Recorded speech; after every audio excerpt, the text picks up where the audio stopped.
Good morning बच्चों। ये हमारा कक्षा 8 अध्याय 1 परिमेय संख्याओं का तीसरा भाग है। इससे पहले 2 भाग आ चुके हैं। पहले भाग में हमने परिमेय संख्याओं को किस तरह से योग, घटाव, गुणा और भाग किया जाता है वो सीखा था। दूसरे भाग में हमने देखा था कि किस तरह परिमेय संख्याओं की गुणधर्म जो संवृत, क्रम विनिमयता और साहचर्यता उन 4 संक्रियाओं पर दर्शाता है वो हमने सीखा था। इस भाग 3 में हम ये मुख्य 3 पार्ट देखेंगे। 3 टॉपिक ये आपके आए हैं। परिमेय संख्याओं के लिए गुणन की योग पर वितरकता। दूसरा हम देखेंगे कि किस तरह संख्या रेखा पर परिमेय संख्याओं का निरूपण किया जाता है। और तीसरा हम देखेंगे कि 2 परिमेय संख्याओं के बीच में कितनी परिमेय संख्याएं हम ज्ञात कर सकते हैं और कैसे ज्ञात कर सकते हैं वो हम इस भाग में देखेंगे। पहला है हमारा गुणन की योग पर वितरकता। इसे हम एक उदाहरण से समझेंगे। जैसे मान लो कि 2 परिमेय संख्याएं, ये 2 परिमेय संख्याएं, इनका योग किस तरह एक तीसरी संख्या से तीसरी परिमेय संख्या से गुणा किया जा सकता है। ये एक उदाहरण है आपके सामने। इसको हम 2 तरीके से कर सकते हैं। एक तो हम सीधे पहले इसका योग कर लें और फिर उसका इससे गुणा कर लें, और एक हम यहाँ पर ये सीखेंगे कि किस तरह हम इसको इन दोनों के साथ वितरित कर दें। जैसे मैं यहाँ पर लिख देती हूँ इसे गुणित, पहले हम इसका गुणा इसके साथ और इसका गुणा इसके साथ, इस तरीके से भी हम इसको हल कर सकते हैं। जैसे 1/2 प्लस माइनस 1/4, ये 2 तरीके हैं हमारे पास। एक तरीका तो ये कि हम पहले इन दोनों का योग निकाल लें और फिर इसका तीसरी के साथ गुणा करें, ठीक है। और यहाँ पर हम इसका वितरण कर दें। यही सिखाता है कि गुणन की योग पर वितरकता में हमें क्या करना है, इसका वितरण इसके साथ और इसका वितरण इसके साथ। अब हम देखेंगे कि दोनों को हल करने पर क्या उत्तर अलग आता है। 1/2 इसका हम वो करेंगे, लॉस लेंगे तो 4 आएगा, 4 एकम 4 और 1 -3 प्लस 1 -1, और ये आ जाएगा 1/2 गुणित -3 -1/4 और 1/2 गुणित -4/4। अब हम इन दोनों का गुणा कर देंगे तो ये आ जाएगा -4/4 दूनी 8, और फिर इसको सरल कर देंगे तो ये हो जाएगा 1/2। उत्तर आ जाएगा हमारा -1/2। ठीक, अब हम इसको इस तरीके से वितरित करके देख रहे हैं। ये जो परिमेय संख्या है उसका हम वितरण करेंगे इन दोनों परिमेय संख्याओं के साथ, और अब देखते हैं क्या उत्तर में बदलाव आता है। यहाँ पर हम गुणा करें, 3 एकम 3, 2 4 दूनी 8 प्लस माइनस माइनस प्लस इसका प्लस माइनस माइनस 1 एकम 1 और 2 चौक 8। अब हम इन दोनों का लसा लेंगे क्योंकि ये प्लस में आ गया है। 8 और 8 एकम 8 और 1 -3 प्लस 8 एकम 8 और 1 -1 बराबर -3 -4 बटे -1/8, और ये हो जाएगा -4/8, और ये हो जाएगा सरल करने पर 1/2 माइनस। इसका मतलब क्या हुआ कि दोनों में उत्तर समान आ रहा है। तो हम कह सकते हैं कि गुणन की योग पर वितरकता मीन्स आप या तो इसको इस तरीके से भी हल कर सकते हो, और इसको इस परिमेय संख्या को इन दोनों पर हम वितरण करके भी हल कर सकते हैं। हमारे उत्तर में कोई बदलाव नहीं आएगा, हमारा उत्तर समान ही रहेगा, इसलिए हम इस तरीके से भी इसे कर सकते हैं, ठीक है। अब हम देखेंगे हमारा दूसरा टॉपिक, दो परिमेय संख्याओं का या किसी भी परिमेय संख्या का संख्या रेखा पर निरूपण। संख्या रेखा आप सभी को पता है, बीच में 0 होता है और इसके दाएं तरफ धनात्मक संख्याएं होती है और बाएं तरफ ऋणात्मक संख्याएं होती हैं, इस तरीके से। अब हमें कोई परिमेय संख्याओं का, यदि हमें कोई परिमेय संख्याओं को किसी भी परिमेय संख्या को संख्या रेखा पर दर्शाना है तो हम कैसे उसको दर्शा सकते हैं कि वो कहाँ पर आएगा, यहाँ पर आएगा या यहाँ पर आएगा या इनके बीच में आएगा, कहाँ पर आएगा। मान लिया एक उदाहरण हम ले लेते हैं कि -3/4 या +3/4 4 ले लेते हैं। अब ये 3/4 इस संख्या रेखा पर कहाँ आएगा ये हमें देखना है। सबसे पहले हम क्या करेंगे कि ये देखेंगे कि ये जो परिमेय संख्या है वो धनात्मक है या ऋणात्मक। यदि धनात्मक है तो हमें इस शून्य के दाईं तरफ जाना है और ऋणात्मक है तो शून्य के बाईं तरफ आना है। अब हमारी संख्या क्या है, धनात्मक है, इसका मतलब हमें इधर से कोई काम नहीं है, हमें इधर चलना है। हम क्या करेंगे, सबसे पहले अब हर देखेंगे। हर क्या लिखा हुआ, 4। इसका मतलब हम 0 से लेकर के 1 तक 4 भाग करेंगे। 1 2 3 और ये चौथा भाग हो गया। ये 4 भाग हो गए, 1 2 3 4। ठीक, अब हम इस 4 भाग में ये जो पहला भाग हमने किया है यहाँ पर लिखेंगे 1/4, यहाँ लिखेंगे 2/4 और यहाँ पर लिखेंगे 3/4 और ये चौथा भाग जो था हमारा हो जाएगा 4/4। मतलब कि 4 एकम 4, ये आ गया +1 इसका। ठीक है, और ये हमारा 3/4 जो था वो हमारा यहाँ पर आ चुका है और इसको हम इस तरीके से दर्शा देंगे। इसकी पोजीशन, इस परिमेय संख्या की पोजीशन कहाँ पर है, 0 से लेकर 1 के बीच में इस तरफ है। यदि मान लो एक और हम उदाहरण लेते हैं, मान लिया मैंने ले ली 11/8, ये संख्या ले ली। अब इसे मुझे संख्या रेखा पर दर्शाना है, तब क्या करेंगे, तब हम वही करेंगे। पहले देखेंगे ये प्लस का है या माइनस का है। यदि प्लस का है तो हमें शून्य के उस तरफ ही चलना है। यदि हमें 8 भाग ज़्यादा करने हैं, 11/8 को शो करना है हमें, तो हम क्या करेंगे कि एक संख्या रेखा थोड़ी सी बड़ी बना देंगे। ये 0 है और शून्य के उस तरफ ही चलना है, क्योंकि प्लस में है तो हम यहाँ पर थोड़ा सा बड़ी जगह कर लेते हैं। अब हम 0 से लेकर के 1 के बीच में 8 भाग करेंगे। 1 2 3 4 5 6 और ये 7 और ये हो गया हमारा 8वां भाग। अब हम यहाँ पर लिख देंगे, हर जितना हर होता है उतने ही भाग करने होते हैं। अब हम यहाँ पर लिखेंगे 1/8, 2/8, 3/8, 4/8, 5/8, 6/8, 7/8 और ये 8/8। ठीक है, यहाँ तक हम आ गए। अब हमें उत्तर क्या चाहिए, 11/8, जो कि हमें यहाँ पर नहीं मिल रहा है। तब हम क्या करेंगे, अब हम यहाँ पर +2 तक आएंगे।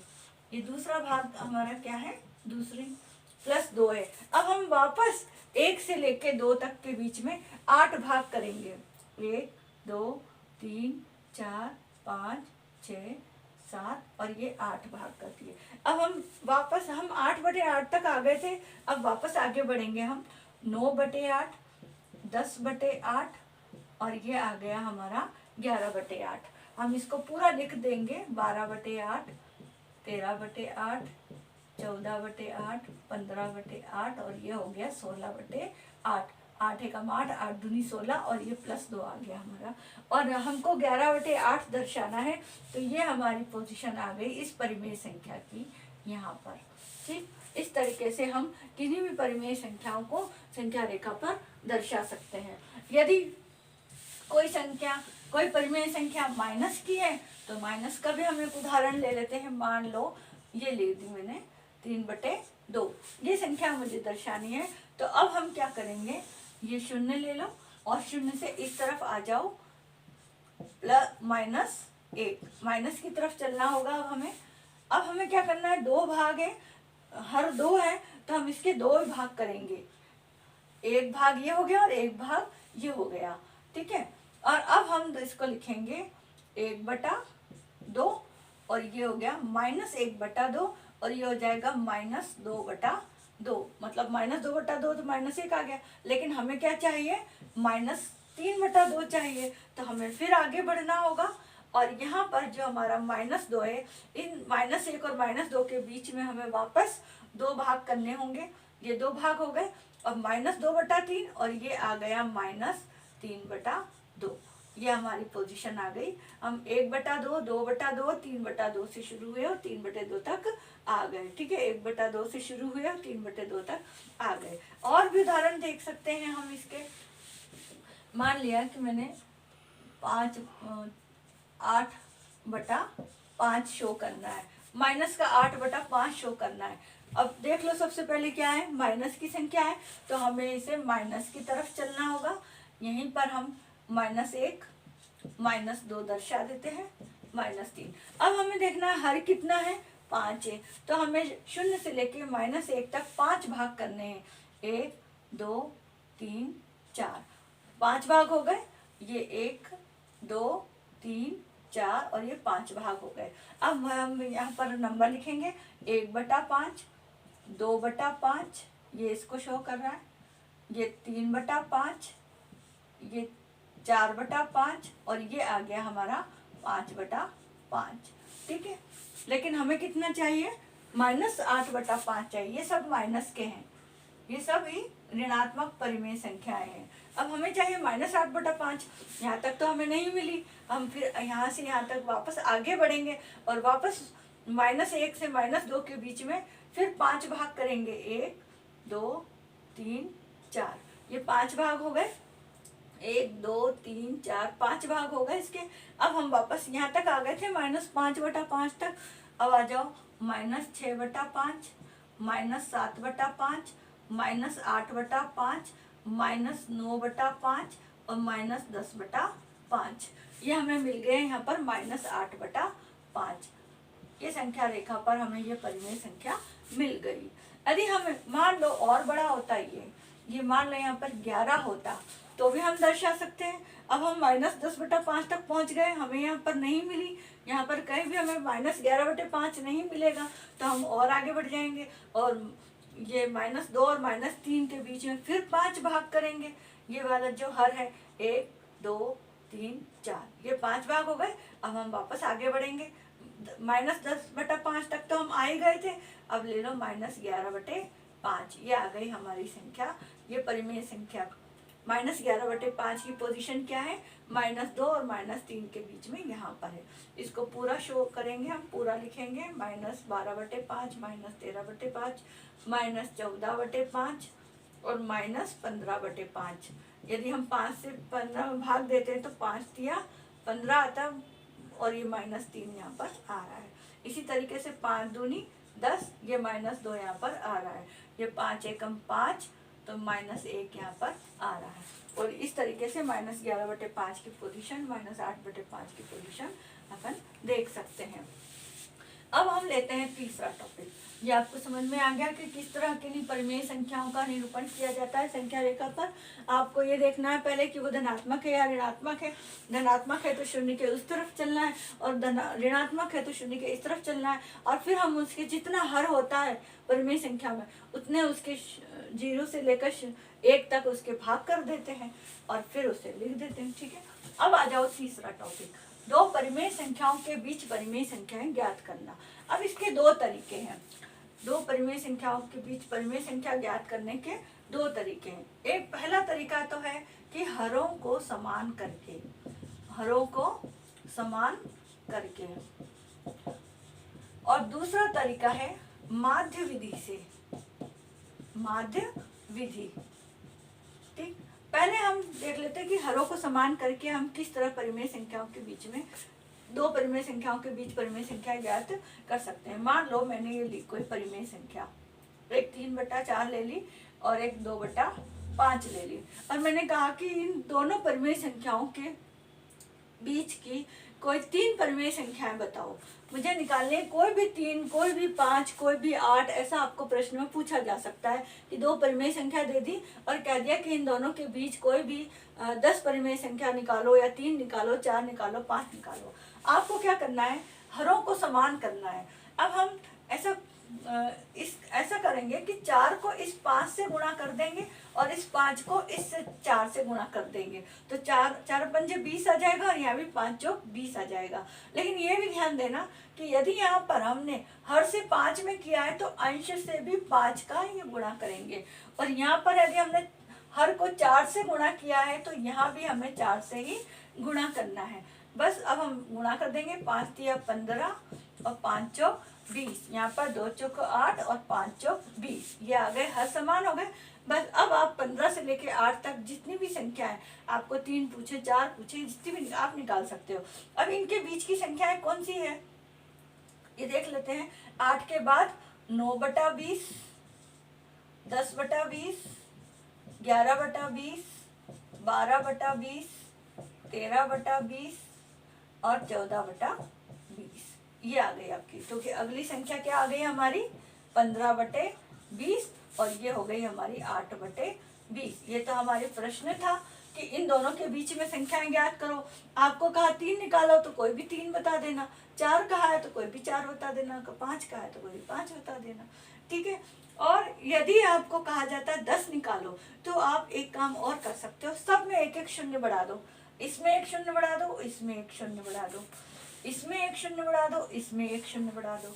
अब ये संख्याएं कितनी हो गई 80/200 और वो 150/200। अब आप इसके चाहे बीच में कितनी भी 10 निकालो, 20 निकालो, 80 के बाद क्या हो जाएगा 81/200, 82/200, 83/200 से लेकर के आप 150 तक कितनी भी संख्या यहाँ पर निकाल सकते हैं, ठीक है। तो इस तरीके से आप इस हरों को समान करके, अब चाहे माइनस की हो चाहे प्लस की हो, यदि माइनस की है तो माइनस में लिखना है, प्लस की है तो प्लस में लिखना है। तो हरों को समान करके आप कितनी भी परिमेय संख्याएं निकाल सकते हो।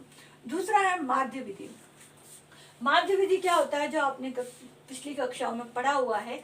माध्य विधि का मतलब क्या होता है कि दो संख्याओं को जोड़कर उससे जितनी संख्याएं आप जोड़ रहे हो उतने संख्या से आपको क्या कर देना है, भाग देना है। मान लो मैंने यहाँ 2 संख्या जोड़ी है तो 2 से भाग दे दिया, तो ये कितनी हो गई 5/2। तो इसका माध्य क्या आ गया, इसका बीच का क्या आ गया 2.5, 2.50।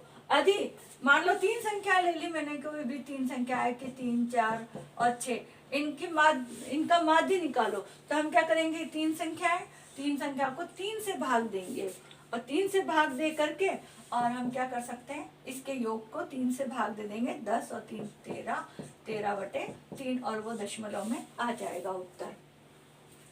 अब हमें यहाँ पर माध्य निकालना है और उन्होंने दे रखा है कि 2 परिमेय संख्याओं के बीच निकालनी है विधि। तो हम 2 परिमेय संख्या लेंगे तो 2 से ही भाग देंगे, ठीक है। मान लो मैंने ये 2 संख्या ले ली 3/5 और उन्होंने कहा कि इन 2 परिमेय संख्याओं के बीच 3 परिमेय संख्या ज्ञात करो। तो माध्य विधि से करने के लिए हम क्या करेंगे, इसको +/2 दोनों को हम क्या करेंगे, जोड़ करके 2 से भाग देंगे। हम इसको पहले इस तरीके से ना लिख करके इस तरीके से भी लिख सकते हैं, 1/2 + 3/5/2, क्योंकि हमें क्या करना है, इसको इन दोनों परिमेय संख्याओं को जोड़ करके 2 से भाग देना है, ठीक है। अब हम पहले इसको जोड़ लेते हैं। दोनों परिमेय संख्याओं का लसागु कितना आ जाएगा 10 और ये 5 + 5 दूनी और 2 तिया 6/2 और ये हो गया 11/10। अब हमें पता है कि भाग को हम किस में बदलते हैं, गुणे में बदलते हैं, और जब हम गुणे में बदलते हैं तो उसकी दूसरी परिमेय संख्या का व्युत्क्रम लिखते हैं। तो 11/10 गुणित 1/2, यहाँ कुछ नहीं तो नीचे 1 मान सकते हैं और ये व्युत्क्रम आ जाएगा इसका 1/2। और अब हम इसको लिख देते हैं 11/20, ठीक। तो अब हमारी 2 परिमेय संख्या के बीच एक मान आ चुका है 11/20। हम इसको संख्या रेखा पर इस तरीके से बता सकते हैं कि 1/2 के बीच में, 1/2 के बीच में, 3/5 के बीच में एक परिमेय संख्या आ चुकी है जो जिसका मान क्या है 11/20 है। अब यदि आपको कहते हैं कि इन दोनों के बीच की परिमेय संख्या ज्ञात करो तो आपको यही विधि से करना है, ठीक है। 1/2 और ये 11/20, इसके बीच की परिमेय संख्या ज्ञात करनी है तो वही इन दोनों को जोड़कर हमें क्या करना है, 2 से भाग देना है। तो ये हमने 2 से भाग इधर लिख दिया। अब आप इसका लसा ले लो, 20 आएगा, 10 + 11/2, 10 और 11 कितने हो गए 21/20/2। और अब इसके नीचे कुछ नहीं तो 1 मान लें और इसको हम गुणे में बदल दें, गुणित 1/2, तो ये आ जाएगा 21/40, ये आ गई। तो अब इन दोनों के बीच की परिमेय संख्या क्या आ गई 21/40 आ गई। अब यदि आपको कहते हैं कि इन दोनों के बीच की परिमेय संख्या निकालो तो वो भी आप निकाल सकते हो इस माध्य विधि से। आप चाहे जितनी संख्या निकाल सकते हो माध्य विधि से इन दोनों के बीच की। तो ये लो 11/20 + 3/5 भाग 2। सबको भाग 2 करना है क्योंकि हम दो परिमेय संख्याओं से ही दो परिमेय संख्याओं के बीच की ही निकाल रहे हैं। अब ये आ जाएगा आपका लसा 20 और ये 11 प्लस 5 चौक 4 12 भाग 2 और ये आ जाएगा 23/20 भाग 2। इसके नीचे कुछ नहीं तो 1 मान लेंगे और ये 23/20 गुणित 1/2 और ये आ गया हमारा 23/40। तो इन दोनों के बीच की भी संख्या आ गई 23/40। इस तरीके से फिर आपको कहते हैं इन दोनों के बीच निकालो तो भी इसी विधि से करना है, इन दोनों के बीच की निकालो तो भी इसी विधि से करना है। आपको कोई भी दो परिमेय संख्या दे दी जाएगी और आपको कहा जाएगा कि इसके बीच की 3 परिमेय संख्या निकालो, तो इस तरीके से आप एक एक संख्या बीच की निकाल सकते हो और फिर आप इसको दर्शा दो। ये हो गई 1/2 और बीच की हमारी संख्या क्या आई थी, ये 3/5, बीच की आई थी हमारी 11/20, इन दोनों के बीच की आई 21/40 और इन दोनों के बीच की आई 23/40। ऐसे आपको और भी दे, अरे आपको पूछा इन दोनों के बीच की निकालो तो इन दोनों के बीच की इसी विधि से आप यहाँ पर निकाल सकते हो, इन दोनों की निकालो। तो इस तरीके से आप किसी भी दो परिमेय संख्याओं के बीच का मान निकाल सकते हो। इसके लिए आपको 2 विधियां दे रखी है, एक तो हरों को समान करके और एक परिमेय संख्याओं के बीच माध्य विधि से। माध्य विधि का कि जितनी संख्याएं होती हैं संख्याओं का योगफल, माध्य विधि का फॉर्मूला आपको याद होगा, पिछली कक्षाओं में आपने पढ़ा है, संख्याओं का योग बटे संख्या। कितनी संख्या ली आपने वो संख्या आ जाएंगी। संख्याओं का योग, कितनी संख्या ली यहाँ पर, 4 ली, 5 ली, 6 ली, वो 6 संख्याएं का योग और यहाँ पर आ जाएगा 6। ठीक है, तो इस तरीके से आप किसी भी दो परिमेय संख्याओं के बीच की परिमेय संख्या ज्ञात कर सकते हो। ये हमारा तीसरा भाग यहाँ पर समाप्त होता है और मुझे लगता है कि आपको ये तीनों टॉपिक समझ में आ गए होंगे। धन्यवाद।